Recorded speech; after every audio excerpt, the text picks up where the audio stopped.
Assalomu alaykum. Men ismim Shohruh. Taxminan 5 yildan beri mobil va web dasturchi bo'lib ishlab kelaman va YouTube'da ham ingliz tilida dasturlashni o'rgatib, turli xil kontentlar yaratib boraman. Ya'ni ingliz tilida dasturlashga oid YouTube kanal ham yuritaman.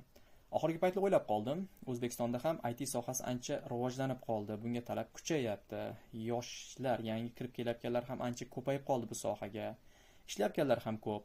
Shuning uchun o'ylab o'zbek auditoriyasi uchun ham o'z bilim tajribalarimni ulashsamchi, ya'ni dasturlashga oid har xil darslar, kontentlar yaratib degan bir fikrga kelgani uchun bu videoni olyapman. Xudo xolasa, siz bu kanalda mobil va web dasturlashga oid darslar, kontentlarni ko'rib borishingiz mumkin.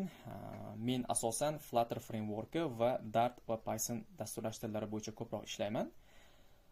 Albatta bunga cheklanib qolmaymiz. Xudo xolasa yangiliklar ham bo'ladi. Ya'ni yangi dasturlash tillarini o'rgansam yoki qaysidir bir dasturlash tilidan foydalanayotgan bo'lsam, ana shularni ham birgalikda sizga o'rgatib borishga harakat qilaman. Xudo xolasa, sizni darajangizdan qat'iy nazar, ya'ni siz yangi dasturchimisiz yoki allaqachon tajribali dasturchimisiz, sizni darajangiz qanday bo'lsa ham bu kanalda xudo xolasa foydali narsa topasiz degan umiddaman. Shuning uchun bu kanalni boshlayman va bu meni tanishtiruv videoyim bo'ladi. Bundan buyog'iga xudo xolasa foydali videolar chiqarib borishga harakat qilamiz.